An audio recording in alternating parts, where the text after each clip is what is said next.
नमस्कार। इस वक्त हम खड़े हैं मातो रोड खैरतल पर और आप मेरे पीछे देख सकते हैं कि यह लिखा हुआ इंजीनियर्स पॉइंट। मैं आपको बताना चाहता हूं कि यह इंजीनियर्स पॉइंट के नए सीबीएसई स्कूल का नया भवन है और आज हम आपको इसका पूरा वर्चुअल टूर देंगे। आपको दिखाएंगे कि एक सीबीएसई स्कूल में आपके बच्चे नौनिहाल बच्चे के लिए आपको जो फैसिलिटी चाहिए होती है वो पूरी है या नहीं। मेरे साथ संस्था के निदेशक आजाद सर, स्वागत है आपका। और आजाद सर आपको मेरे साथ आज पूरी स्कूल की इनकी जो जर्नी रही है वो पूरी बताएंगे। आपको हम शुरुआत करना चाहेंगे सर, ये अपना भी कौन सी जगह पर खड़े हैं और ये कौन सा रोड है? ये मातो रोड है, इधर खैरतल है।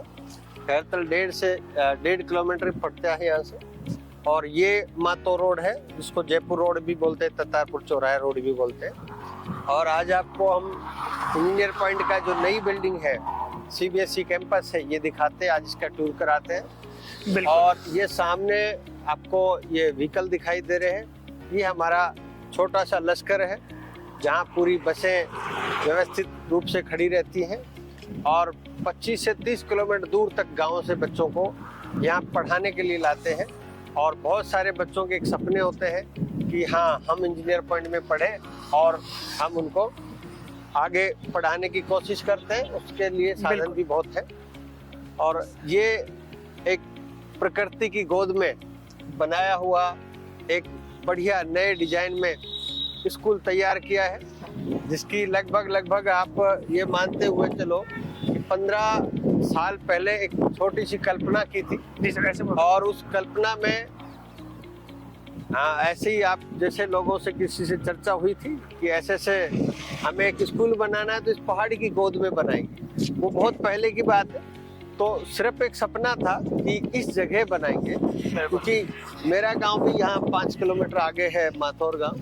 तो हम पढ़ने भी आते थे खैरतल, तो ये जगह बहुत ही प्यारी लगती थी। और आज उसी जगह पे एक बढ़िया सा कैंपस तैयार हो गया है, जिसमें आप और हम अभी अंदर चल के एक वर्चुअल टूर करते हैं।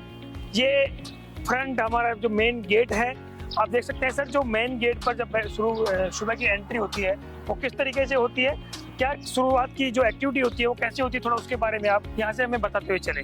सबसे पहले तो जैसे ही हम स्कूल एंट्री करते हैं जी, जब भी आते हैं तो गार्ड साहब मिलते हैं। और गार्ड साहब हमेशा जैसे देखते हैं तो मुस्कुराते हुए दिखाई देते हैं। और जब ये सैल्यूट मारते हैं बच्चों को, आप जैसे अतिथियों को, बहुत अच्छा लगता है, क्योंकि ये एक सम्मान है। और जैसी एंट्री करते दोनों साइड में एक शानदार ग्रीनरी आपको दिखाई देगी। बिल्डिंग के दोनों तरफ दीवार है, पाम के पेड़ है और एक बहुत बेहतरीन लश ग्रीन आपको ये घास मिलेगी। बिल्कुल। और पता नहीं कोई कोरिया नाम से घास है, बड़ी अच्छी लगती है। बिल्कुल। और क्योंकि पीछे पहाड़ी है तो और सुंदर नजारा हो। मैं आपको बीच में रोकना चाहूंगा सर, मेरी नजर ये पायल गर्ग के ऊपर चली गई है। ओके। और क्योंकि हाल ही में नीट का भी एग्जाम हुआ था, कल ही एनटीए ने आंसर की जारी की है, क्योंकि ये 2025 की हमारी स्टूडेंट है, 12th वाली। इसका हमने इस लास्ट इंटरव्यू भी किया था। सर, पायल गर्ग की थोड़ी स्टोरी शॉर्ट में जो आप बताना चाहें, प्लीज आप इधर आए। नहीं, बहुत एक्चुअल में ये बहुत प्यारी सी बच्ची है। और ये हमारे फर्स्ट क्लास से इन्होंने स्टार्ट कर दिया था अपनी पढ़ाई को।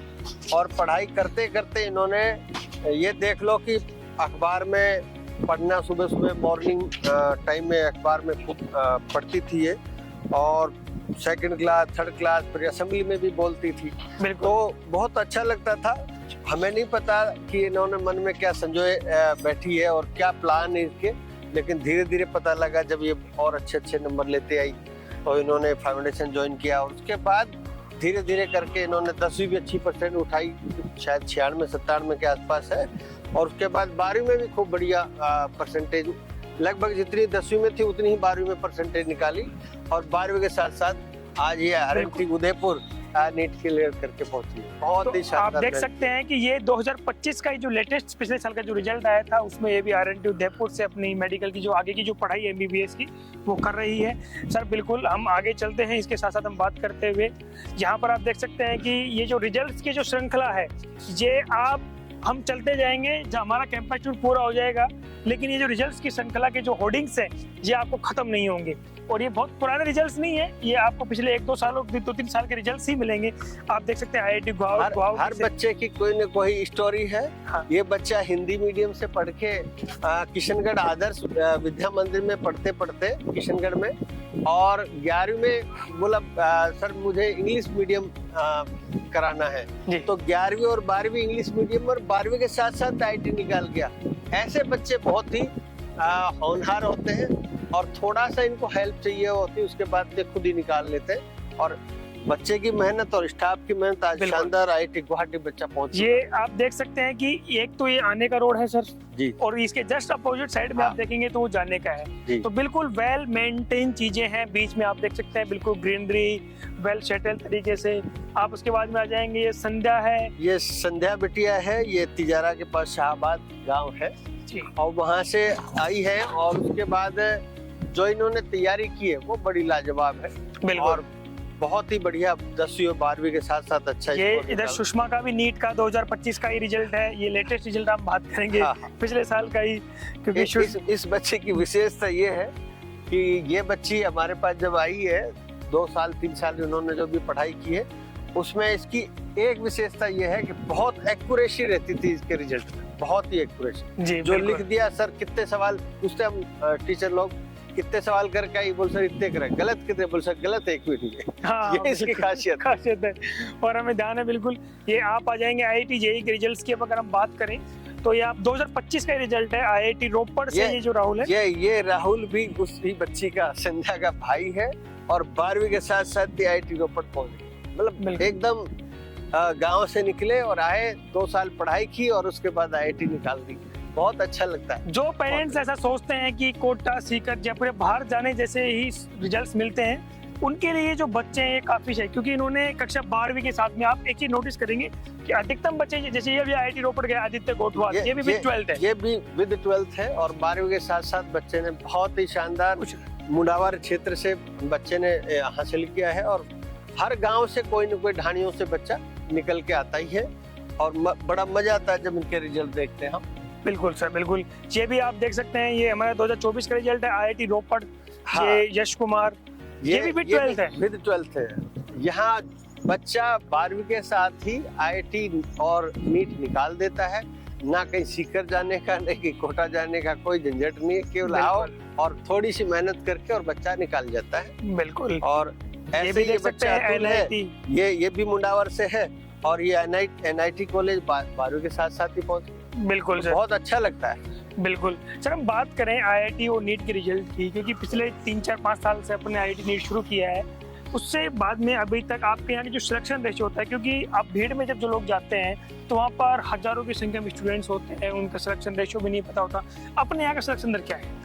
देखो लगभग जैसे कभी 30 बच्चे एग्जाम देते हैं तो 3 से 4 बच्चा IIT सेलेक्ट हो जाता है 12वीं जी। के साथ साथ। जी ऐसे ही नीट में भी हो जाता है, कभी 40 बच्चा देता है तो वही 4-5 बच्चे निकल जाते हैं। तो एक लगभग मान के चलते हैं कि 10 बच्चा, और एक्चुअल में वो बच्चा केवल 11वीं 12वीं करने आता है हमारे पास, बिल्कुल बिल्कुल। और उसको हम IIT और NIT पहुंचा देते हैं। तो बिल्कुल पेरेंट्स भी सोचता है कि हमने तो 12वीं के बाद सोचा था, बिल्कुल आपने तो 12वीं के साथ ही निकाला। बिल्कुल सर। मैं बहुत आपको इधर अच्छा लेके चलूंगा एक बार, फिर से मेरी नजर एक पोस्टर पर पड़ी है, ये प्रदीप शानदार है। बच्चा है प्रदीप। ये नीट 2025 का है, भी एम्स ऋषिकेश से अपनी MBBS की पढ़ाई कर रहा है। सर इसकी भी कोई स्टोरी आप बता रहे हैं? 777 रैंक, यानी कि 1000 के अंदर रैंक बच्चे ने ली है।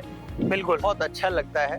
और ये उस ईयर की बात है जिस ईयर पेपर सबसे टफ था, जिस टाइम लोग ये कह रहे थे कि अगर किसी के 500 ये भी बहुत बड़ी बात है। ठीक बात। बिल्कुल, उसमें भी अंडर 1000 रैंक लेना अपने ही क्षेत्र से पढ़ कर। और अच्छी बात और बताऊं मैं, जी, ये जो हमारी अरावली की श्रृंखला है स्कूल के जस्ट पीछे वाली पहाड़ी, ये जहाँ पहाड़ी खत्म होती है जी, उसके पीछे के पार्ट में ये बच्चा रहता है। बिल्कुल सर। हुसैनपुर गांव है हमारे बिल्कुल। खैरतल में ही एक वार्ड पड़ता है।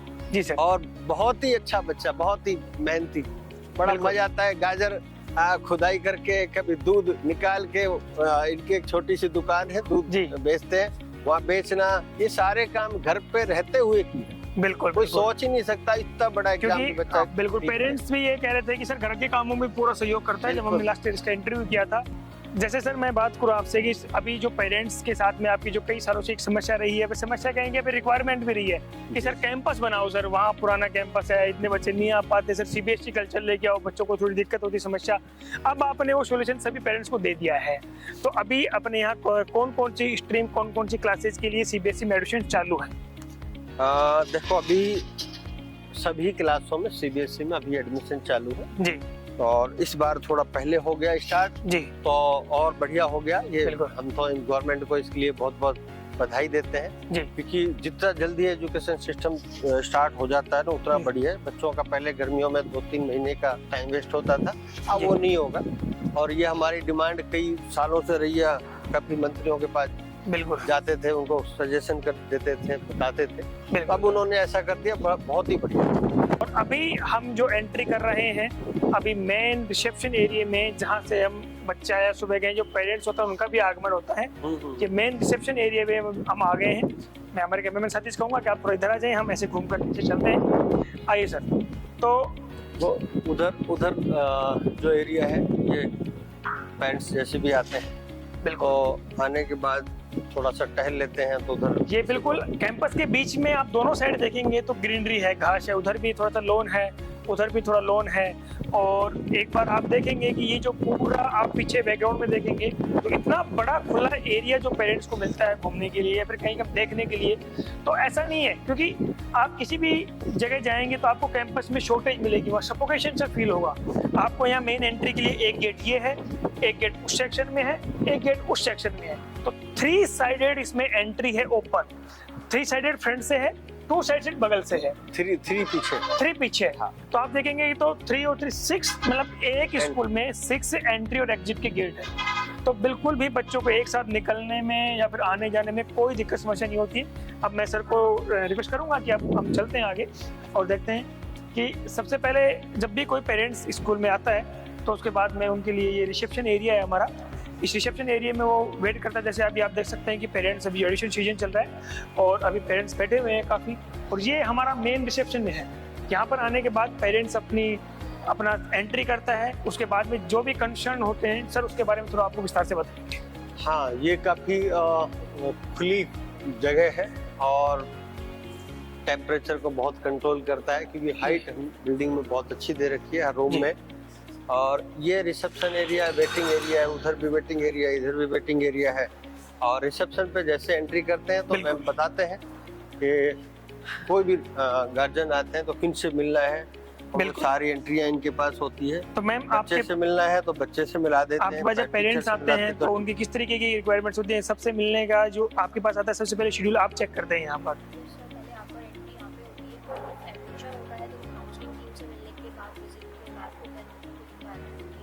बिल्कुल बिल्कुल। तो सर मैम ने बताया कि काउंसलिंग, क्योंकि आज के ज़माने में काउंसलिंग एक बहुत बड़ा अहम पार्ट है कि उनको बच्चे को क्या करना है। क्योंकि एक पेरेंट्स अपने ग्रामीण परिवेश का होता है तो वो इतना जानकार नहीं हो पाता है कि हमारे बच्चे को हम बात करें 10-12 के बाद में क्या करना चाहिए। तो वो उसके लिए काउंसलिंग की भी आपने बहुत बेहतर सुविधा उपलब्ध की है। आप देख सकते हैं कि हमारे यहाँ पर एक साइड में अभी काउंसलर के रूम हैं, आप देख सकते हैं काउंसलर ऑफिसेज हैं। ये काउंसलर 1 2 3 4 5 6 7 8 यहाँ हर जो वो हैं वहाँ पर काउंसलिंग के लिए बैठे रहते हैं। आप ये इसके माध्यम से देख सकते हैं। और इसी के जस्ट अपोजिट साइड में भी हमारे कुछ काउंसलर रूम है, उसके अलावा अकाउंट सेक्शन है और भी चीज़ें हैं, तो अब वो आप हमारे वीडियो के माध्यम से देख सकते हैं। तो ये एक पूरा जो रिसेप्शन एरिया है पूरा ओपन है, बहुत शानदार एयर कूल्ड है।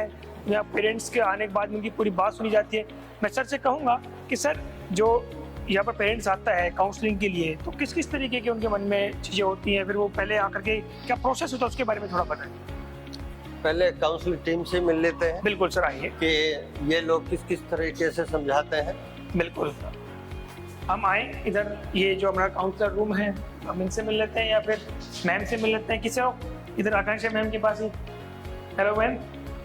सर तो मैम आपके पास जब काउंसलिंग आती है यहाँ पर तो पेरेंट्स के मन में क्या क्या सवाल होते हैं, क्या क्या वो डिसीजन आपसे करते हैं? पेरेंट्स की अगर बात करूँ तो सर पेरेंट्स को ये रहता है कि इस एरिया में नंबर 1 पे चल रहा है हमारा स्कूल, तो ऐसा हम क्या कर रहे हैं जो नंबर 1 से हम किसी और को शामिल ही नहीं होने दे रहे हैं, है ना। तो सर एजुकेशन तो है ही, डेफिनेटली इतने सालों से अच्छे रिजल्ट दिए हैं, IIT नीट में, IAS UPSC सारे मतलब जो भी हायर क्वालिफिकेशन हायर कंपटीशन है बच्चे फेस कर रहे हैं और क्वालिफाई भी कर रहे हैं।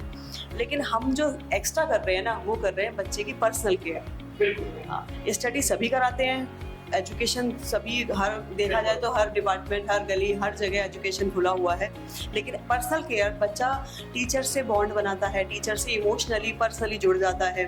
100 बच्चों की क्लास है, 50 बच्चों की क्लास है, चाहे 5 बच्चों की क्लास है, हमारे टीचर को हर बच्चे के बारे में पता होता है कि कौन सा बच्चा किस लेवल का है, क्या डिजर्व कर रहा है, बेस्ट है।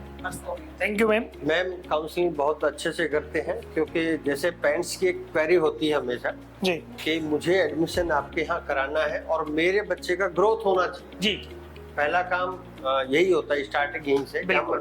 हम आपके यहाँ पे एडमिशन कराएं, लेकिन उससे एडमिशन कराने के बाद बच्चे में ग्रोथ होना चाहिए। बिल्कुल। और यदि बीच बीच में कहीं हमें कैसे रिपोर्ट मिलेगी, साल भर में तो सारी दुनिया रिपोर्ट बिल्कुल। मिलती है, तब तक तो लुटिया लुट जाती है। बिल्कुल। और बीच बीच में कैसे मिले, बिल्कुल। मंथली टेस्ट के जरिए इस तरह टीचरों को मिलाना इनकी ड्यूटी होती है, और ये सारी चीजें बिल्कुल। तो ऐसे बच्चों की दिमाग में कई क्वेश्चन होते हैं, पेरेंट्स वो सारे सोल्व यही करते हैं। जी, आप देख सकते हैं कि ये इधर भी काउंसलिंग में भी कॉलिंग चल रही है, इधर भी हमारे काउंसलर बैठे हुए हैं, इधर भी ये जो पेरेंट्स की कोई क्वायरीज होती हैं, क्यूरीज होती हैं, उनको सोल्व करने का काम भी करते हैं। पहला ग्राउंड फ्लोर है, हाँ, जहाँ पर कुछ एकेडमिक्स के ऑफिस हैं और कुछ हमारे क्लासरूम्स हैं। सबसे पहले हम आपको हमारे क्लासरूम्स में लेके चलते हैं, तो आइए क्लासरूम आपको दिखाते हैं। और आप देख करके मैं आपको दावे के साथ कह सकता हूँ कि जब आप ये क्लासरूम देखेंगे तो आपको वास्तव में लगेगा कि एक CBSE के जो नॉर्म्स और जो CBSE का एक सिस्टम होता है, उसके भी क्लासरूम ऐसे ही होते हैं। तो अब आपको हम एक क्लासरूम में लेके चलते हैं, किसी भी रैंडम क्लास में। चलिए पहले एक विजिट हमारे प्रिंसिपल सर की भी कर लेते हैं, आइए। ये देखिए। उससे पहले हम एक विजिट प्रिंसिपल सर के ऑफिस की करते हैं। तो अभी हम प्रिंसिपल सर के ऑफिस में आ चुके हैं। हमारे CBSE स्कूल के प्रिंसिपल रमेश सर हैं, और रमेश सर काफ़ी एक्सपीरियंस है सर को। Sir welcome to in our campus tour. Thank you sir. Sir एक दो सवाल है मेरे आपसे कि जब अभी CBSE का एडमिशन सीजन चल रहा है, बहुत सारे पेरेंट्स को लगता है कि EP स्कूल को वो पेरेंट्स क्यों चूज करें, क्योंकि स्कूल्स में तो पढ़ाई सभी होती है, CBSE हो चाहे RBSE हो। आप ऐसा क्या दे रहे हैं इस स्कूल में एज ए प्रिंसिपल, जो पेरेंट्स अपने बच्चे के लिए इस स्कूल को चुन रहे हैं? सर एक तो हमारा ऑलमोस्ट सारे ही स्कूल्स करते हैं ये कि सारे ही schools as per the lesson planning और बाकी चीज़ों पर फोकस करके काम करते हैं। लेकिन कुछ चीज़ें हम लोग एक्स्ट्रा लेकर के चल रहे हैं जो बाकी स्कूल सोचता है प्लानिंग कर रहे हैं, और हम लोगों ने उस चीज़ को इम्प्लीमेंट कर दिया है। जैसे हम लोग स्किल बेस्ड की बात होती है, स्किल बेस्ड लर्निंग की बात होती है, तो हम लोग अपने हर पेरेंट को और हर स्टूडेंट को as per the Bloom's taxonomy जो CBSE रिकमेंड करता है NEP 2020 के अकॉर्डिंग स्किल बेस्ड लर्निंग में, जिसमें उसके 6 लर्निंग स्किल्स जो होती हैं, remembering, understanding, applying, analysing, creativity, judgement, ये सारी स्किल्स जो होती हैं उसके बेस उसको स्टडीज़ करा रहे हैं। और हमने उसके लिए जो भी बुक्स यहाँ पर हमने ली हैं, उसकी जो लेसन प्लानिंग या जो सिलेबस की प्लानिंग हमारा टीचर कंडक्ट कर रहा है, वो इस प्लान के अकॉर्डिंग है कि अलग से कोई टाइम ना खराब करते हुए उसकी स्टडीज में से ही उन चीज़ों को निकाल करके हम उसकी ये लर्निंग स्किल्स भी हम फाइंड आउट कर रहे हैं। दूसरी सबसे इम्पॉर्टेंट पार्ट ये है, बहुत सारे बच्चे हमारे पास नए भी एडमिशन ले रहे हैं, कुछ पुराने भी हैं बच्चे, और किसी भी बच्चे की ग्रोथ में उसकी present learning skills, previous learning skills, या गैप कह लीजिए, या बाई बर्थ लर्निंग गैप्स की इंपॉर्टेंस होती है। बहुत सारा बच्चे के साथ, मान लीजिए कोई क्लास 7th या 8th का बच्चा है, कुछ सब्जेक्ट में ऐसी चीज़ें होती हैं जो क्लास 4th या 5th में वो नहीं पढ़ करके आया होता है। जी। कुछ चीज़ें ऐसी होती हैं जो बाई बर्थ वो बहुत बच्चे की, कुछ मान लीजिए अगर उसके रिमेम्बरिंग की बात किया तो रिमेम्बरिंग की स्किल्स में उसकी वीकनेस होती है। हम लोगों ने अपने पूरे मेथड को और हमारी जो टीचिंग मेथोलॉजी है उसको इस तरह से लाइन अप किया हुआ है कि हम बच्चे की प्रेजेंट लर्निंग गैप्स की क्लास में क्या पढ़ पा रहा है और क्या समझ पा रहा है वो हम फिगर आउट कर पा रहे हैं। साथ में उसका प्रीवियस लर्निंग गैप, किस क्लास में कौन सी चीज वो नहीं समझ पाया है और कैसे उसको हम ठीक कर सकते हैं, वो हम फाइंड आउट कर पा रहे हैं। और उसके जो as per the blooms taxonomy जो उसकी बाई बर्थ लर्निंग गैप्स हैं उसको भी फिगर आउट कर पा रहे हैं। And this is exclusive thing जो हम यहाँ पर प्रोवाइड कर रहे हैं, जो कम स्कूल्स प्रोवाइड करते हैं। बहुत अच्छे स्कूल जो है उन्हीं में ये फैसिलिटीज मिल पाती हैं। Thank you sir. चलो क्लास विजिट भी करा दो ना। एक तो हम क्लास में विजिट करते हैं सर के साथ में। तो अभी आप देख सकते हैं कि ये अभी हम फर्स्ट ग्राउंड फ्लोर के ऊपर चल रहे हैं और ये हमारे चेयरमैन सर का ऑफिस है, क्योंकि चेयरमैन सर हमारे साथ हैं। तो ये भी एक बार हम दिखा देते हैं वीडियो के माध्यम से। आप देख सकते हैं कि सर से जिनको भी मिलना होता है वो अपना जो रिसेप्शन पे आने के बाद में अपना शेड्यूल लेकर के यहाँ आते हैं और उसके बाद में ये आप सर का ऑफिस देख सकते हैं। काफ़ी लंबा चौड़ा सर का ऑफिस है, काफ़ी बड़ा। और सभी पेरेंट्स की जो बात होती है, कोई भी अपनी बात कहना चाहे या फिर सर के साथ जो डिस्कशन करना चाहता है वो आराम से यहाँ पर आकर के करता है। तो ये चेयरमैन सर का ऑफिस है। ये सबसे पहली बात तो है एक रिक्वायरमेंट है बच्चों की, पेरेंट्स की कई बार एक साथ बैठते हैं तो थोड़ा सा बड़ा होना चाहिए। तो लगा कि तो उस हिसाब से ठीक ठाक बनाया है। और बच्चे जब यहाँ आके बैठते हैं, अपनी बात को रखते हैं, गार्जियन जब आके अपनी बात को रखते हैं तो वो बात जब समझ पाते हैं तब हम अपने आप को थैंक्स कहते हैं कि हाँ हमने कुछ दिया। और बच्चा भी बड़ा खुश होके, पेरेंट्स खुश होके जाता है। तब इस ऑफिस की एक तरह से रिकॉग्नाइज है कि हाँ ठीक है। तो हमें भी तभी खुशी मिलती है जब पेरेंट्स खुश होके यहाँ से जाते हैं। और हर चीज़ का हम बच्चे की चाहे परसेंटेज को ग्रोथ करने की बात हो या ऑल ओवर उसमें डेवलपमेंट हो या गेम में बहुत एक्स्ट्रा ऑर्डिनरी बच्चा करता हो या किसी कंपटीशन में अच्छा करता हो, तो जब हम डिस्कस करते हैं पेरेंट के साथ इस ऑफिस में तो बड़ा मजा आता है। अभी आप देख सकते हैं हमारे पीछे जो स्पोर्ट्स के कोच हैं वो अभी बच्चों को यहाँ प्रैक्टिस करवा रहे हैं। जिनका जो गेम पीरियड है उसके आधार पर हर क्लास वाइज जाते हैं। हमारे साथ सर हैं, सर इसके बारे में थोड़ा आप विस्तार से बताएं। हाँ, अभी सीबीएसई कैंपस में गेम के बहुत सारे हैं, जैसे अभी बास्केटबॉल हो गया, बैडमिंटन हो गया, ऐसे ही पीछे आपको बहुत और भी मिलेंगे। तो कोच है हमारे दिल्ली से है, दिल्ली में कोई सीबीएसई स्कूल में पहले इन्होंने वहाँ पे काम किया हुआ और एक बहुत ही बढ़िया तरीके से बच्चों को सिखा रहे हैं। बास्केटबॉल इस एरिया में लगभग नहीं है, पर पहली बार हमने कुछ प्रयास किया है और बेहतर होगा। कुछ दिनों बाद कुछ न कुछ बढ़िया से मेडल भी बच्चे लाएंगे। बिल्कुल बिल्कुल। ये आप देख सकते हैं हमारे जो राइट साइड में है, अभी यहाँ बच्चे कुछ बैडमिंटन भी खेल रहे हैं। और आप देखेंगे कि स्पोर्ट्स का जो एक बहुत बड़ा योगदान होता है किसी भी हम के स्टूडेंट्स के या फिर किसी भी क्लास के बच्चों के, क्योंकि स्पोर्ट्स के साथ उनका मन जो मस्तिष्क होता है वो बिल्कुल खुल जाता है। क्योंकि वो उससे बहुत, क्योंकि अगर आप 1 घंटे अगर स्पोर्ट्स उनको पर डे देंगे तो उनको 23 घंटे वो अच्छे जाएंगे पूरे दिन के। और अभी हम आपको दिखाएंगे, इधर हमारे लेफ्ट साइड में देख सकते हैं हमारे अकाउंट सेक्शन है, इधर बीच में थोड़ा ग्रासी ग्राउंड भी है। और उसके बाद में आप इधर ये बिल्डिंग की शेप में कहूँगा हमारे साथी से को दिखाएं एक बार बिल्डिंग का शेप। जी पूरा वेंटिलेटेड है। इधर से अभी हम खड़े हैं, हमारे पास हवा आ रही है, पूरा वेंटिलेशन, चाहे फ्रंट से आप देखेंगे चाहे आप बैक से देखेंगे, दोनों साइड से फुल वेंटिलेटेड। एक चीज मैं और दिखाऊंगा, थोड़ा सा आप इधर लाओ जी। आप बिल्डिंग को एक बार देखोगे तो थोड़ा सा कुछ समझ में आएगा आपको जी। हाँ, ये शेप आगे है जी, वो पीछे है, वो फिर आगे है, वो फिर पीछे है, फिर आगे। इसका मतलब जैसे इंजीनियर पॉइंट का पहला अक्षर होता है ई, हाँ। ये बिल्डिंग भी ई बनी हुई है। ई बनी हुई है, ये बिल्कुल, ये एक बहुत बड़ी बात है। आप बिल्डिंग अगर स्ट्रक्चर देखेंगे ना तो वो ई के आधार पर बना हुआ है। अब हम आप और पी भी बन रही है जी। ये जो ग्राउंड है यहाँ से लेके और यहाँ पे हॉस्टल बनेगा जी, और वो गर्ल्स हॉस्टल होगा जी, वो फिर ये कंप्लीट पी हो जाएगी। बिल्कुल पी हो जाएगी। अभी हम आपको सेकंड जो हमारा एंट्री पॉइंट है वहां से लेके चलते हैं। मैंने आपको पहले भी बताया इस वीडियो के माध्यम से कि स्कूल में पूरे टोटल 6 एंट्री और एग्जिट पॉइंट्स हैं, जो कि किसी भी स्कूल, एक सीबीएसई स्कूल में बहुत बड़ी बात मानी जाती है, क्योंकि सफोकेशन बिल्कुल नहीं है, बच्चों के आने जाने में कोई दिक्कत नहीं है। एक साथ कितने बच्चे चले जाते हैं, अंदर बाहर जाते हैं। अभी मैं सर को कहूँगा कि आप आए, और ये अभी हम सेकंड एंट्री पॉइंट पर हैं जो फ्रंट से हमारा स्टार्ट होता है। सर आइए प्लीज। और यहाँ से जैसे ही आप एंट्री करते हैं आपको यहाँ पर डाउट काउंटर्स के रूम दिखेंगे। सर इनके बारे में थोड़ा आपको बेहतर बताएंगे।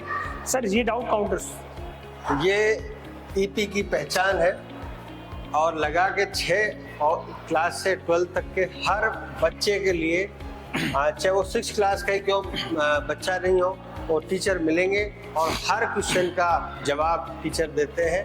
क्योंकि ये आपने परिपाटी देखी होगी बाहर कोटा सीकर में, तो पढ़ाने वाले टीचर अलग होते हैं और काउंटर पे अलग होते हैं। ये ईपी की पहचान है कि वही टीचर पढ़ाएंगे और वही काउंटर पे क्वेश्चन सॉल्व कराएंगे।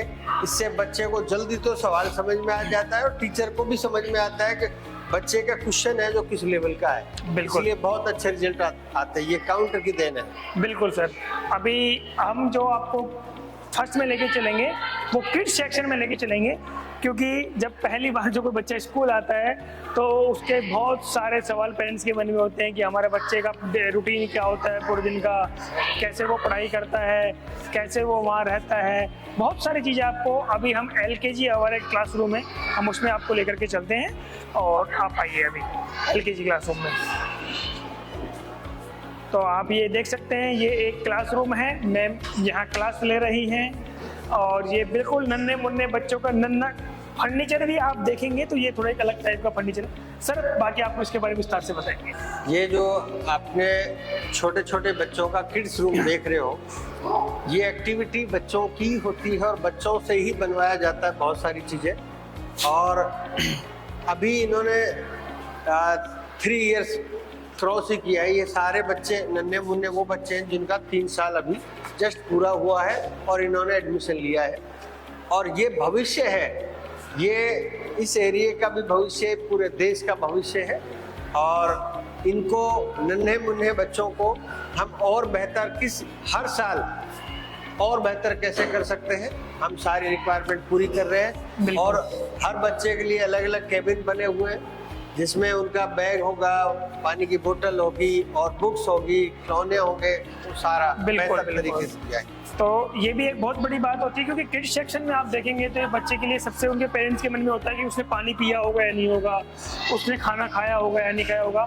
तो हर क्लास के लिए एक जो पर्टिकुलर जो टीचर या फिर कहेंगे मदर टीचर जिनको हम कहते हैं, वो अपॉइंट की हुई हैं। और अभी हम एक UKG क्लास में चल रहे हैं। बिल्कुल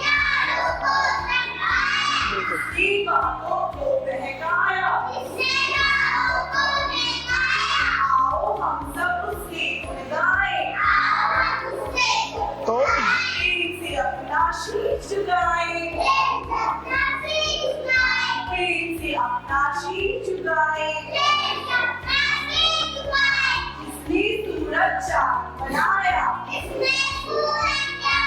बिल्कुल मैम एक मिनट, ये हमारा एक UKG का क्लासरूम है। आप इस क्लासरूम में भी आप देखेंगे तो स्टूडेंट्स की जो संख्या है वही आपको 20-30, क्योंकि जो क्लासेज का जो साइज है वो फिक्स उतना ही रखा गया है। वो आप पीछे देखेंगे प्रत्येक स्टूडेंट के लिए उसकी बैग रखने के लिए, बोतल रखने के लिए बढ़िया शानदार फर्नीचर है। आप इधर क्लासरूम देखेंगे तो पूरा CCTV प्रोटेक्टेड है। हर क्लासरूम के अंदर आपको कैमरे देखने को मिलेंगे। और जो मैम है बच्चों को टेबल्स और हर चीज़ एक वेल सेट तरीके से बता रही हैं। तो आपको पढ़ाई करके कैसा लग रहा है? अच्छा लग रहा है? बिल्कुल। तो मैम आपको जो भी पढ़ा रही है सब समझ में आ रहा है?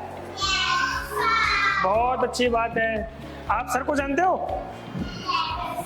सर का क्या नाम है? What's your name? My name is Yogita. बिल्कुल। तो आप देख सकते हैं कि छोटे नन्हे मुन्ने बच्चे हैं, उनको आप जब UKG क्लास, क्योंकि LKG के बाद में जब बच्चा पहली बार कहीं क्लास में आता है तो वो नाम इंग्लिश में बोल रहा है, अपना होमवर्क कर रहा है नहीं कर रहा, सब चीज़ें बच्चों की। आप एक बार हमारे बोर्ड भी आप दिखाने का हम कहेंगे, हमारे साथी से एक बार बोर्ड भी दिखाएं। बोर्ड के ऊपर प्रॉपर में डेट लिखी हुई है, डे लिखा हुआ है और टेबल लिखी हुई है। प्रॉपर वे में बच्चों को पढ़ाया जा रहा है। और अभी हम अगले क्लासरूम की ओर विजिट करते हैं। अभी एक और क्लासरूम में हम आ गए हैं और आप देख सकते हैं कि मैम अभी इस क्लास में बच्चों को पढ़ा रहे हैं। और वही क्लासरूम का पैटर्न आप देखेंगे जो हम थोड़ी सी बड़ी क्लास में आते हैं, डिजिटल बोर्ड, साथ में वाइट बोर्ड, और मैम वहाँ से पढ़ा रहे हैं बच्चों को। ये आप क्लासरूम देख सकते हैं। सर क्लासरूम की जो साइज है वो क्या है, कितने बच्चों का ये क्लासरूम होता है, और आप इसके बारे में थोड़ा बताएं। क्लासरूम काफ़ी बड़े हैं और CBSE नॉर्म के अकॉर्डिंग देखें तो उनसे भी 2 फीट 4 फीट हमने बड़े रूम रखे ताकि बच्चे आसानी से बैठें और बैठने में कोई तकलीफ नहीं हो, टीचर को घूमने में कोई तकलीफ नहीं हो, और टीचर जब घूमे तो हर बच्चे के पास पहुंच जाए, उसका पूरा ध्यान रखा है। वेंटिलेशन बड़ी शानदार है और आपकी देखें पंखे वगैरह है, एसी डक्टिंग है, तो काफी सुविधाओं से एक और पूरा जो बहुत बड़ी बात है, जो आप देखेंगे कि अभी ऊपर की साइड में भी आप सीसीटीवी लगे हुए हैं, बैक साइड में आप चाहे क्लासरूम में जाएं, सीसीटीवी के बारे में आप बताएं। हर रूम में सीसीटीवी, तो ये पूरा कॉरिडोर है जो लगभग 125 सीसीटीवी कैमरे लगा, 125 सीसीटीवी कैमरे लगे हुए हैं। और वो क्लासरूम दिखाते हैं आपको कि एक क्लासरूम एक जो होता है वो कैसा होना चाहिए। बेगम सर जी, तो ये अभी एक क्लास में हम आ चुके हैं, आप देख सकते हैं। तो इस क्लासरूम में सर आपने डिजिटल और साथ में एक वाइट बोर्ड दोनों का आपने कॉम्बिनेशन रखा है। और ये पूरा एक जो फर्नीचर आप देख सकते हैं कि स्टूडेंट्स की जो संख्या है वो जो सीबीएसई के रूल्स हैं उसके अनुसार है कि एक क्लासरूम में कितने बच्चे होने चाहिए। इसके बारे में थोड़ा सा बताएं। सबसे पहले तो रूम की जो हाइट को देखते हुए जो अमूमन 10 फीट के आसपास रूम होते हैं हाइट, हमने इनको 14 फीट ले गए ताकि बच्चों को बैठने में और हवा लेने में, एक सफोकेशन होता है बच्चे, वो बिल्कुल भी नहीं है।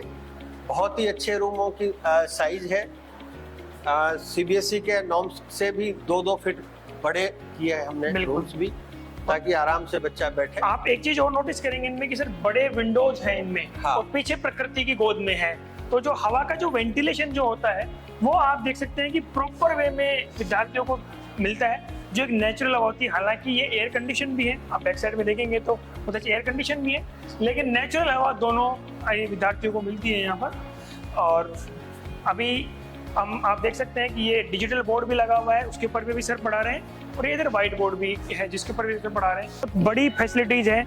आप देखेंगे तो बच्चे अभी इधर फुटबॉल खेल रहे हैं, उधर और अन्य स्पोर्ट्स खेल रहे हैं। सर आपको इस पूरे ग्राउंड में क्या क्या स्पोर्ट्स, कौन कौन सी फैसिलिटीज है उसके बारे में विस्तार से बताएंगे सर प्लीज। देखिए, लगभग आप फुटबॉल के लिए ये ग्राउंड तैयार हो गया है, क्रिकेट के लिए ग्राउंड है, क्योंकि काफ़ी बड़ा है एरिया, 13.5-14 बीघा है टोटल, उसमें लगभग सभी गेम है। और इधर आपका वॉलीबॉल हो गया है, कबड्डी ग्राउंड है, और उधर आप देखेंगे कॉर्नर पे तो वो क्रिकेट के लिए हमने अलग से बनाए हुए हैं। लगभग 4 पिच हैं जिनमें नेट प्रैक्टिस के लिए वो किया हुआ है। अभी वो जस्ट ही कलर कराया है तो नेट अभी डला है। उसके बाद पूरे चारों तरफ रेस के लिए एक ट्रैक बना हुआ है। ट्रैक बना हुआ है, बिल्कुल। जो आप बहुत कम स्कूलों में देख पाएंगे शायद ट्रैक मिलेगा आपको। जी।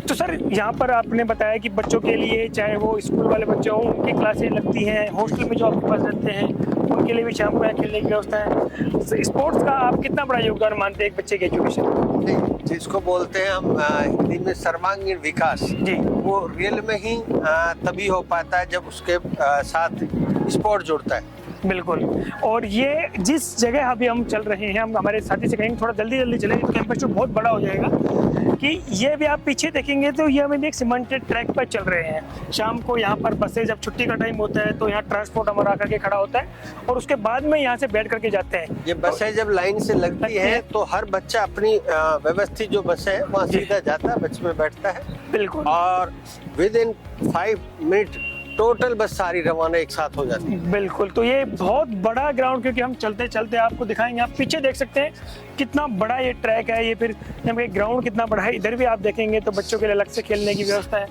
और खेलते खेलते बच्चे ये देखिए कि वो जो प्रकृति है, प्रकृति का, बिल्कुल, वो अपने आप में बहुत कुछ कह रही है। बिल्कुल। खेलने का भी अलग आनंद होता है। आप देखेंगे कि यहाँ पर भी सीसीटीवी कैमरे बैक साइड में भी पूरे लगे हुए हैं। प्रत्येक बच्चे के ऊपर, चाहे स्पोर्ट्स खेल रहा हो, चाहे वो क्लास ले रहा हो, चाहे वो कहीं भी हो, उसके टीचर्स की ड्यूटी आप देखेंगे, चाहे सीसीटीवी वाला का पोर्शन आप देखेंगे, बिल्कुल बहुत शानदार तरीके से मॉनिटरिंग की जाती है हर चीज़ की। और एक जो बहुत बड़ी आजकल बड़ी बात है, आपको मैं कहूँ, फायर सेफ्टी को लेकर के भी बहुत सारे नॉर्म्स होते हैं स्कूल के। ग्राउंड फ्लोर से फर्स्ट फ्लोर की ओर की जो सीढ़ियाँ हैं वो आप देखेंगे बिल्कुल लंबी चौड़ी सीढ़ियाँ हैं, बच्चे को आने जाने में कोई दिक्कत समस्या नहीं है। और ये आप देख सकते हैं कि एक फायर सिस्टम लगा हुआ है स्कूल में। पूरी तरीके से किसी भी प्रकार की कोई भी आप देखेंगे कि कमी नहीं बरती गई है, पर कहें कि पूरा सिस्टम को एक वेल सेटल्ड किया गया है। और अभी मैं सर से कहूँगा कि फर्स्ट फ्लोर के ऊपर हमारी कौन कौन सी क्लासेज लगती हैं सर, क्या क्या यहाँ पर सिस्टम, उसके बारे में थोड़ा ब्रीफ में बताएं। नीचे छोटी क्लास है, ऊपर आते ही 6, 7, 8 और 9 और 10 तक का है। बिल्कुल। और फिर उससे ऊपर का जो फ्लोर है वहाँ पे आएगा 11, 12। बिल्कुल। तो उसी हिसाब से मैनेज कर रखा है ताकि टीचरों को भी टीजीटी पीजीटी को ज़्यादा दूरी नहीं तय करनी पड़े, बिल्कुल। क्योंकि क्लासें काफ़ी खुली है और लंबाई भी काफ़ी ज़्यादा है। बिल्कुल सर।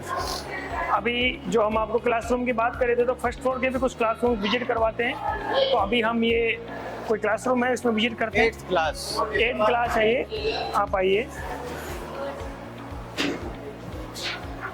तो ये आप देख सकते हैं कि एक 8th क्लास का रूम है। जो साइजेस आपको नीचे रूम्स के थे वही ऊपर हैं, वही जो प्रत्येक क्लासरूम में सीसीटीवी, हम बात करें वेंटिलेटेड, आप पीछे देख सकते हैं। और सिटिंग अरेंजमेंट भी आप देखेंगे, प्लीज सिट डाउन। तो एक जो नॉर्म्स के आधार पर जो बच्चों को होता है वही आपको यहाँ देखने को मिलेगा। अभी सर यहाँ पर क्लास ले रहे हैं, आप देख सकते हैं। और हर एक क्लासरूम अपने आप में यूनिक है, हर क्लासरूम की अपनी एक कहानी है, क्योंकि यहीं से जो फ्यूचर के डॉक्टर्स, इंजीनियर, या कहें कि हम जितने भी बड़े अधिकारी बनेंगे वो सब इन्हीं क्लासरूम से बनेंगे। और मैं सर से कहूँगा कि अभी और भी हम कुछ क्लासरूम्स का विजिट करेंगे। साथ में हम आपको स्कूल में एक लाइब्रेरी का भी दिखाएंगे कि हमारे फर्स्ट फ्लोर के ऊपर जो लाइब्रेरी है वो, और उसके बाद में कंप्यूटर लैब में लेके चलेंगे, और फिर उसके बाद में लैब्स में लेके चलेंगे, क्योंकि क्लासरूम का साइज तो लगभग सबका सेम ही है और सेम ही क्लासरूम है। तो अभी हम आपको लाइब्रेरी में लेकर के चलते हैं। और आइए, अब लाइब्रेरी के बारे में आपको पूरा विस्तार से आजाद सर बताएंगे। Sir please. ये आपके लिए एक ये देखेंगे तो शायद किसी भी स्कूल में इतनी बड़ी लाइब्रेरी आपको नहीं मिलेगी, क्योंकि स्कूल का एक रूट होता है, वो एक लाइब्रेरी होता है कि बच्चे को ना केवल अपने जो भी है क्लास की एकेडमिक बुक पढ़नी होती है, उसके अलावा भी एक्स्ट्रा बहुत सारी बुकें पढ़नी होती है, और वो सारी आपके लाइब्रेरी में मिलती है। बड़े बड़े विद्वानों की, बहुत बड़े बड़े विचार हैं, उनकी बुकें, बिल्कुल, बहुत सारे हमारे महान लोग हैं, उनकी जीवनी है, और बहुत सारी साइंस की एक्स्ट्रा नॉलेज है, उनकी सब की बुक्स आप देख सकते हैं कि ये एक लाइब्रेरी का साइज आप देख करके आइडिया लगा सकते हैं कि स्कूल में जो फैसिलिटीज हैं वो किस प्रकार की होंगी। अभी आप देखेंगे कि चारों तरफ कितने स्टूडेंट्स बैठ करके वन टाइम में यहाँ पढ़ रहे हैं, उसके बाद भी लाइब्रेरी में जो बुक्स की संख्या वो कितनी रखी हुई है। एक huge library, full air condition. आप देख सकते हैं कि लाइब्रेरी में भी एसी लगी हुई है, आप ये देख सकते हैं इधर भी एसी लगी हुई है, इधर भी एसी लगी हुई है। बिल्कुल बहुत ही शानदार एक लाइब्रेरी का सेटअप किया है सर आपने। और क्योंकि आपको पता है कि किसी भी स्टूडेंट्स के लिए पढ़ाई के साथ साथ उनका जो ऑल ओवर डेवलपमेंट, उनको और अन्य चीज़ें कैसे बेहतर सिखाई जा सकती हैं, तो वो उनके लिए लाइब्रेरी का सेटअप किया गया है। हम आ गए हैं कंप्यूटर लैब के बाहर, कंप्यूटर जो हमारी लैब है, और कंप्यूटर लैब के अंदर मैं आपको लेके चलता हूँ। आप आइए प्लीज़। आप देख सकते हैं कि हर स्टूडेंट्स यहाँ बहुत सारे अपनी कंप्यूटर के ऊपर अपना रिपोर्ट देख रहे हैं, कोई अपना काम कर रहा है, बहुत सारी चीज़ें। सर कंप्यूटर लैब लाइब्रेरी है, उसके बारे में आप थोड़ा बताएं। लगभग 50 के आसपास सेट है, और इतनी बड़ी लाइब्रेरी, वो भी कंप्यूटर लाइब्रेरी, आपको खुले कंप्यूटर लैब आपको नहीं मिलती, और सभी बिल्कुल ही बढ़िया कंडीशन में बिल्कुल नए फ्रेश कंप्यूटर सेट लगाए हैं। और एक बहुत बड़ी एक लाइब्रेरी आपको दिखाई दे रही है। और सबसे अच्छा है कि बच्चा अपनी पढ़ाई करते हैं, पढ़ाई के साथ साथ, क्योंकि आज का जमाना आईटी युग है, आईटी युग है, बिल्कुल सर। इसमें और बच्चे हम एक बार ये चीज़ और दिखाना चाहेंगे सर, आप लाइब्रेरी देखेंगे लेकिन एसी लाइब्रेरी है, इधर एसी भी लगी हुई है, तो बच्चों के लिए प्रॉपर वे में आराम से बैठ करके क्लासेज लें। अपने जो क्लास का जो शेड्यूल होता है उसके अनुसार स्टूडेंट्स आते हैं और वो जाते रहते हैं। ये पूरे दिन की प्रक्रिया अपने अनुसार सिस्टम की वाइज चलती रहती है। और एक बार स्टाफ रूम में लेके चलते हैं। ये स्टाफ रूम सेम, तीनों फ्लोर पर सेम ही है। ये हम आपको एक दिखा देते हैं। अभी मैम हैं जो, इनका भी पीरियड वैकेंट है, तो अभी मैम यहाँ बैठे हैं। ये स्टाफ रूम है, स्टाफ के सबके अपने अपने केबिन बने हुए हैं, रैक बने हुए हैं, सब अपने अपने स्टैंड बने हुए हैं। हर मंजिल पे मिलेगा आपको। हाँ, और ये स्टाफ रूम आपको तीनों फ्लोर के ऊपर मिलेगा, जहाँ पर हर स्टाफ की सीट अलॉट है और वो अपने अनुसार यहाँ चलते हैं। लिफ्ट से पहुँच गए हम 3rd फ्लोर के ऊपर और अब चलते हैं यहाँ से बाहर। तो आइए, और ये हमारा 3rd फ्लोर है और 3rd फ्लोर के ऊपर भी भाई आपको सेम क्लासरूम मिलेंगे, सेम सिस्टम मिलेगा। और हम आपको यहाँ पर कुछ लैब हमारे विजिट करवाएंगे और साथ में कुछ और अन्य क्लासरूम विजिट करवाएंगे। तो ये आपको केमिस्ट्री लैब में ले आए हम, और अब आप देखिए इतनी बड़ी केमिस्ट्री लैब शायद ही आपको कई स्कूलों में मिले। और अभी पीरियड प्रैक्टिकल का भी है नहीं, जैसे इसके बाद जस्ट चेंज हुआ है तो फिर आएंगे बच्चे। ये लैब सेटअप किया हुआ है और नॉर्म्स रेगुलर जो भी है उनसे भी बेस्ट हमने बनाने की कोशिश की है कि बच्चों को हर तरीके से, मतलब कोई भी असुविधा ना हो, वो सारी चीज़ें यहाँ मौजूद है। और वो तरीके से है कि आपके बच्चा कहीं किधर भी हो, इधर बैठे खड़े हो, इधर हो, तो बड़ी आसानी से वो हाथ साफ कर सकते हैं, या कोई भी केमिकल यूज करते हैं तो बड़ी सावधानी से हर चीज़ का ध्यान रखा गया। अभी हम आ गए कंपोजिट साइंस लैब में, और ये जो लैब है वो 9th और 10th स्पेशल उन क्लासेस के लिए है। पहले जो हमने आपको लैब दिखाई थी वो 11th और 12th क्लास के लिए थी। तो आप आइए एक बार देखते हैं। यहाँ तो स्टूडेंट्स भी कुछ अभी अपना कर रहे हैं। तो अभी हमारे नारायण सर हैं, वो यहाँ पर स्टूडेंट्स को लैब में करवा रहे हैं कुछ। इधर रिएक्शन लिखी हुई है, बच्चों को बता रहे हैं। और आप देख सकते हैं कि कितनी बड़ी एक ये लैब है, जिसमें विद्यार्थी पीछे तक अगर आप देखेंगे, मैं कहूँगा कि हमारे साथी को, सर को एक बार आप प्लीज आएँ और ये दिखाएं ये लैब। और इधर आप देखेंगे चार्ट भी बने हुए हैं प्रॉपर वे में, और प्रॉपर वे में स्टूडेंट्स हैं जो अपना ये देख रहे हैं। क्योंकि 9th और 10th क्लास में आप चीज़ों के बारे में जान पाएँ, उनके बारे में थोड़ा समझ पाएँ, ये भी एक बहुत बड़ा टास्क होता है। तो ये आप देख सकते हैं कितनी बड़ी लैब है और स्टूडेंट्स अपना यहाँ पर कार्य कर रहे हैं। टीचर उनको अपना पढ़ा रहे हैं, टीचर उनको उसके बारे में बता रहे हैं। अभी हम अगले क्लासरूम की ओर तरफ चलते हैं और वो दिखाते हैं। ये कंपोजिट लैब है, इसमें तीनों ही पार्ट होते हैं।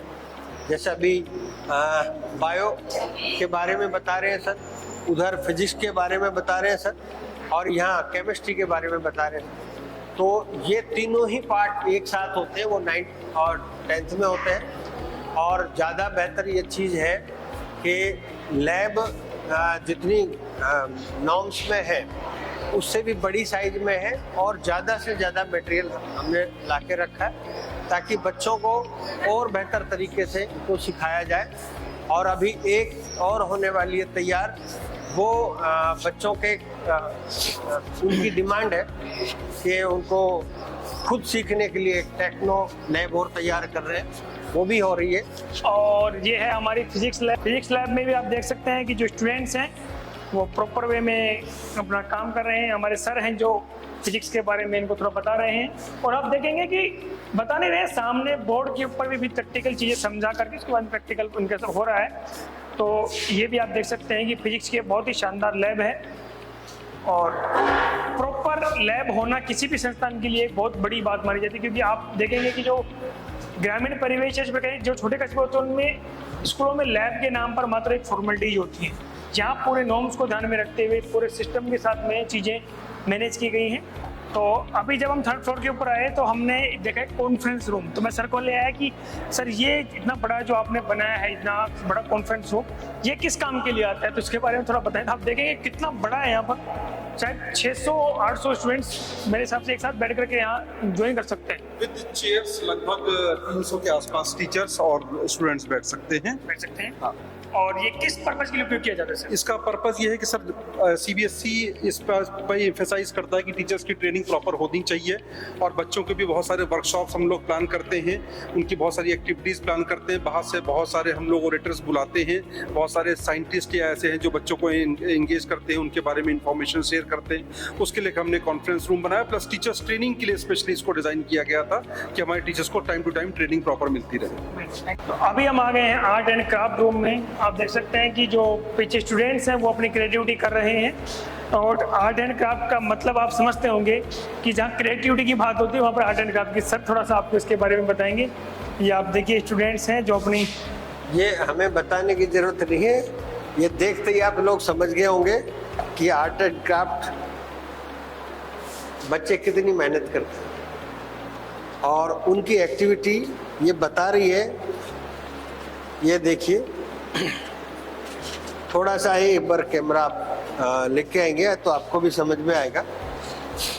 मदर्स डे की तैयारी चल रही और अभी मदर्स डे पे जो तैयारी हो रही है ये उसी का एक पार्ट है। बिल्कुल, अभी आप देख सकते हैं ये है म्यूजिक रूम, और म्यूजिक रूम का मतलब होता है कि वहाँ पर म्यूजिक के सारे इंस्ट्रूमेंट्स हों। आप देख सकते हैं कि पीछे हारमोनियम, ढोलक, तबला और ये इधर जितने भी इक्विपमेंट्स होते हैं, और हमारे म्यूजिक टीचर सर हैं वो अभी पियानो बजा रहे हैं और बच्चों को अभी बता रहे हैं उसके बारे में, इनकी क्लास चल रही है यहाँ पर। और आप हर स्टूडेंट के हाथ में आप देखेंगे चीज़ें प्रॉपर वेल हैं, और सिटिंग अरेंजमेंट देखोगे आप कि एक स्टेप बाय स्टेप वहाँ पर स्टूडेंट्स बैठे हुए हैं। आपको हर स्कूल के अंदर ये सुविधा नहीं मिलेगी। यहाँ पर एक भी मेडिकल रूम है, आप आएंगे तो अंदर देखेंगे कि ये जब भी बच्चा कोई अपने घर से आता है या फिर उसका स्वास्थ्य किसी कारणवश खराब हो जाता है तो उसको लिए प्रॉपर यहाँ पर मैम की ड्यूटी लगाई गई है। मैम को डॉक्टर है यहाँ पर, और स्टूडेंट्स को यहाँ पर बिल्कुल एक आराम करवाया जाता है, उनके पेरेंट्स को सूचना दी जाती है। उसके बारे में आपको विस्तार से सर बताएंगे। सुबह सुबह जैसे स्कूल से एंट्री होती है बच्चों की, उस टाइम कई बार बस में किसी बच्चे को कोई चक्कर आ जाता है, कोई बीपी लो हो जाता है, बहुत सारी चीज़ें होती हैं बच्चों की छोटी छोटी।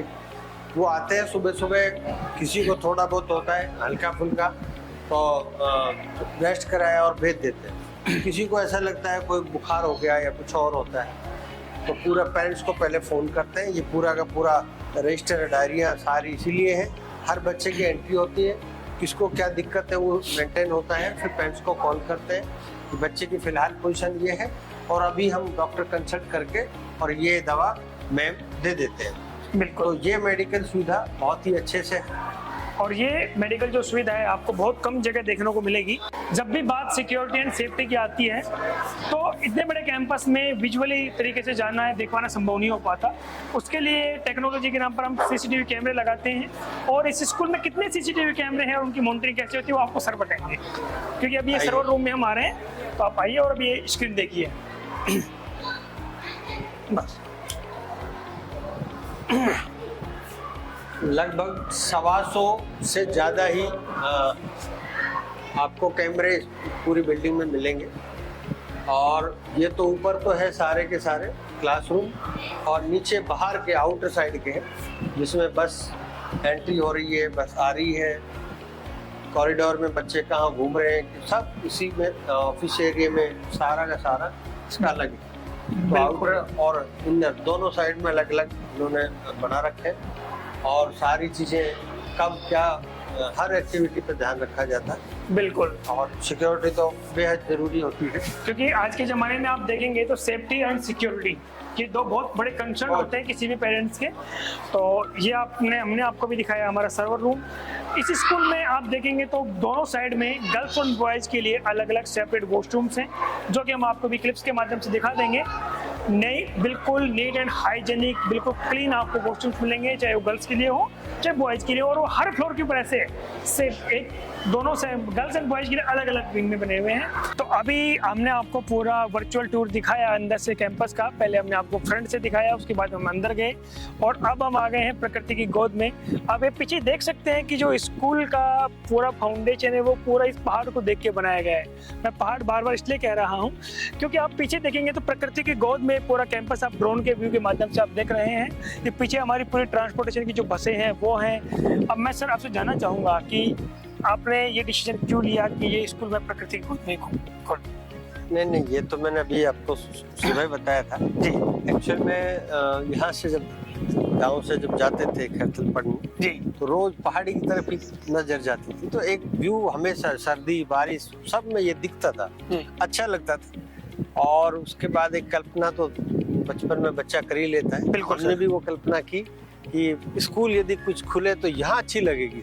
अब हमें नहीं पता कि हमें सर, खोलनी है। ट्रांसपोर्ट की हम बात करें क्योंकि अब छुट्टी होने वाली है, तो इस एरिया में कितने किलोमीटर के नियर बाई आपके ट्रांसपोर्टेशन जाते हैं, और ट्रांसपोर्ट फैसिलिटी के बारे में आप पेरेंट्स को क्या कहना चाहिए? लगभग 25 से 30 किलोमीटर एरिया हमारा कवर करता है ट्रांसपोर्ट। हमारा अलवर से तिजारा, और कोटका सिंह, बीबी रानी और इधर सोडावास और बानसूर, चारों तरफ से हमारा एक व्हीकल है जो 25-30 किलोमीटर के एरिया में से। सर ट्रांसपोर्टेशन की अगर मैं बात करूँ तो बसों की संख्या अपने पास कितनी होगी? ट्रांसपोर्ट तो अब आप देखेंगे यहाँ से, यदि देखते हैं जी तो ये तो पीछे वो गाड़ियाँ खड़ी हैं अभी, जी आगे भी खड़ी है, जी तो लगभग है 40 के आसपास तो बसें हैं। बिल्कुल। ट्रांसपोर्टेशन की भी बात, काफी बड़ा ट्रांसपोर्टेशन है सर। जी सर जो पेरेंट्स अभी भी ये सोच रहा है कि मैं अपने बच्चे को एडमिशन कहाँ करवाऊँ, एक अच्छे स्कूल की तलाश कराऊँ, मुझे उम्मीद है कि वो ये वीडियो देखेंगे तो उनको लगेगा कि हाँ, जो बहुत सारे अपने ग्रामीण परिवेश में जो पेरेंट्स होते हैं वो सोचते हैं कि अरे यार पहले सिस्टम जुलाई का था स्कूलों में एडमिशनों का, लेकिन सीबीएसई में तो पहले भी एडमिशन अप्रैल में ही होते थे, लेकिन क्योंकि अपना स्कूल इसी बार सीबीएसई में चालू हुआ है तो जो पेरेंट्स को कन्फ्यूजन रहता है वो शायद इस वीडियो के माध्यम से उनका कन्फ्यूजन दूर हो जाए। तो आप ये देख सकते हैं कि जितना भी ट्रांसपोर्ट आप ये देखेंगे, आपको एरिया में शायद सबसे बड़ा ट्रांसपोर्टेशन सुविधा है वो यहाँ ईपी की स्कूल की है। और हाँ, ये नन्हे मुन्ने बच्चे छुट्टी होने के बाद अपने घर को रवाना हो रहे हैं और समय का यूटिलाइजेशन। हाँ, घर को रवाना होने के साथ साथ वैसे आप ये बस देखेंगे तो किसी भी बस का जो एक कॉन्सेप्ट होता है कि जो 3 सीटर और 2 सीटर जो स्ट्रेंथ होती है वो उतने ही बैठे। उस बस में ऐसे नहीं है कि अगर बस आपकी 32 सीटर है तो उसमें 50 बच्चे आ रहे हैं, जितने बच्चे सीटर बस है लगभग उतने ही बच्चे, कोई एक आध प्लस माइनस उतने ही बच्चे बस के अंदर आते हैं। और आप देख सकते हैं कि अभी छुट्टी हो रही है और रास्ते में जो टाइम का यूटिलाइज है अपनी बुक्स से जो भी पढ़ रहे हैं अपने साथियों डिसीजन करने के लिए इसका उपयोग में ले रहे हैं, ये भी एक बहुत अच्छी बात है। और बस में आप देखेंगे तो first aid box, CCTV camera, पूरे जो मापदंड एक स्कूल की जो ट्रांसपोर्टेशन बस में होने चाहिए वो यहाँ ईपी की सभी बसों के अंदर है। और अभी मैं जल्दी हमारे कैमरामैन साथी से कहूँगा कि हमें जल्दी से दिखा दें। और ये आप ये बस देख सकते हैं, ये भी वही सेम बस है, ड्राइवर है, प्रॉपर वे में चीज़ें वेल मेंटेन है। मैं हम दिखाएंगे, थोड़ा लंबा हो जाएगा वीडियो। और एक ये बस और देख सकते हैं जिसमें आप जल्दी से सर आप अंदर जाकर के थोड़ा दिखा दें एक बार।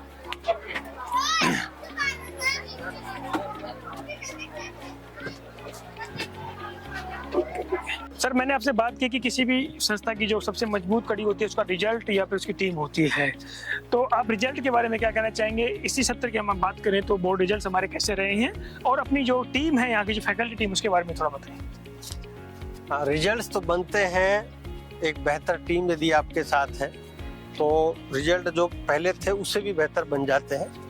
टीम तो बेहद मजबूत है हमारे पास, और आज से नहीं 15 साल से तो राजेश जी हमारे पूरे, अब आप देखो छुट्टी के बाद भी पूरा व्हीकल इनके कंट्रोल में है, एक बच्चा इनके कंट्रोल में है, और आरबीएससी को भी संभालते हैं। और यहाँ आकर भी इन्होंने पूरा मतलब हर, क्योंकि 15 साल से एक बच्चे पे इनकी नजर है बिल्कुल, और पूरी टीम इन्होंने संभाल रखी है। तो एक बेहतर टीम है तो ही आपके रिजल्ट अच्छे आएंगे। बिल्कुल। तो ये रिजल्ट जो आ रहे हैं वो बेहतर टीम की वजह से और अच्छी फैकल्टी है और बच्चों की मेहनत से आ रहे हैं। बिल्कुल, क्योंकि सर मैं बात करूँ 4-5 साल से मैं भी संस्था विजिट कर रहा हूँ तो लगभग जो 50% से जो क्या मतलब 80% के आसपास की जो फैकल्टी है वो हमारी सेम एज इट इज है। तो ये भी किसी संस्था के लिए एक बहुत बड़ी बात होती है कि आपके जो साथी हैं वो बड़े लंबे समय से टीचर्स होते हैं वो काम करते हैं, उसी से रिजल्ट प्रोड्यूस होते हैं। और हम रिजल्ट्स की अगर हम बात करें तो अगर आप अलवर या खैरतल तिजारा जिले में 90% से अधिक देखेंगे तो आप पिछले 10 सालों का रिकॉर्ड उठा करके देखेंगे तो शायद आपको सबसे अधिक ईपी के विद्यार्थी नजर आएंगे। सबसे ज्यादा बिल्कुल, 150 से 200 बच्चे 90 से ऊपर % लेके बोर्ड में आते हैं हर वर्ष, हर साल। ये बहुत बड़ी एक अमाउंट है हमारी। और आईटी नीट के लिए तो आप बिल्कुल आप जानते ही हैं, शुरू में हमने आपको दिखाया था ऑडियंस के माध्यम से आईटी नीट के भी बहुत सारे विद्यार्थी हैं। और अब आप छुट्टी हो चुकी है और अभी बसें आने स्टार्ट हो जाएंगी। मैं हमारे राजेश सर को कहूँगा कि बसों को एक बार आप परमिशन दें कि वो यहाँ से गुजरें। तो ये आप देख सकते हैं छुट्टी में बसें हैं जो एक प्रॉपर वेल आप तरीके से अपने अपने रूट के ऊपर प्रस्थान के लिए बच्चों को ड्रॉप करने के लिए जा रही हैं। और सबसे बड़ी बात आप देखेंगे कि बसों की जो संख्या है वो शायद खैरतल जिले में, आसपास के जिले में बहुत बड़ी है। प्रत्येक जो 25-30 किलोमीटर का आसपास का जो ऐसा कोई गांव शहर ढाणी नहीं होगा जहां से ईपी में विद्यार्थी नहीं पढ़ते हो। हाँ, अपने 10 किलोमीटर के रेडियस में तो लगभग हर गांव में है जी। और उसके बाद भी लगभग ही हमने हर गांव टच कर रखा है। बिल्कुल। तो अभी हमने आपको पूरा स्कूल का वर्चुअल टूर के माध्यम से पूरा स्कूल दिखाने की कोशिश की और उम्मीद है आपको ये वीडियो बहुत पसंद आएगा। लेकिन मेरा एक अंतिम सवाल है वो सर से रह गया कि सर जो पेरेंट्स अभी भी एडमिशन करवाने के बारे में संकोच कर रहे हैं, फिर वो अभी भी सोच रहे हैं कि हम हमारे नूनिहाल का ऑडिशन कहाँ करवाएं, तो आप उन पेरेंट्स को क्या मैसेज देना चाहेंगे, आप उनको क्या कहना चाहेंगे? नहीं, एक्चुअल में हमारा खैरतल थोड़ा सा ग्रामीण एरिया ज़्यादा है और अभी एडमिशन काफ़ी बचे हुए हैं और डेली 10-15 एडमिशन अभी कंटिन्यू हो रहे हैं। तो इसका मतलब है कि अभी एडमिशन बहुत है। तो जो भी पेरेंट्स इस वीडियो के मार्फत ये देखना चाह रहे हैं तो वो अब देर ना करें और जितना जल्दी हो डिसीजन ले, क्योंकि सेशन नया जल्दी शुरू हो गया है। तो किसी भी वजह से कोई रह गया है गार्जियन बच्चे का एडमिशन कराने में तो तुरंत ही एडमिशन ले, क्योंकि ये अब तक आप 5 मिनट 7 मिनट का जो भी आपने वीडियो देखा है इसमें इतना तो आपको समझ में आ ही गया होगा कि खैरतल जिले में सबसे बेहतरीन आपको पूरी बिल्डिंग मिलेगी, सबसे बेहतरीन रिजल्ट मिलेंगे और शानदार बच्चों की परवरिश मिलेगी। चाहे वो आप पढ़ाई हो या संस्कार हो, सबसे अच्छा आपको यूपी में मिलेगा। बस थोड़ा सा मैं भी परेशान हो जाता हूँ जब कभी कुछ बच्चे कुछ गार्जियन इस तरह से हों, तो उनको हम हाथ जोड़ के ही मना कर देते हैं कि भैया आप कहीं भी पढ़ाएं, क्योंकि हमें केवल पढ़ाना है बच्चों को और उस पढ़ाने के वास्ते जो भी हमें हेल्प करनी है हम बच्चों की करते हैं। तो वही हेल्प हमें पेरेंट्स से चाहिए और वही बच्चों से चाहिए ताकि हम बच्चे को और डेवलप कर सकें। और इसी मैं गार्जियनों को एक बार पुनः धन्यवाद देता हूँ। कितने सालों के 15 साल के जो आपके रिजल्ट आ रहे हैं वो आपके विश्वास के मार्फत आ रहे हैं, तो उस विश्वास की वजह से आज यूपी काफ़ी ऊंचाइयों पे पहुंच गया। बस ऐसा ही विश्वास बनाए रखें, बहुत बेहतर आगे भी रिजल्ट देंगे। Thank you.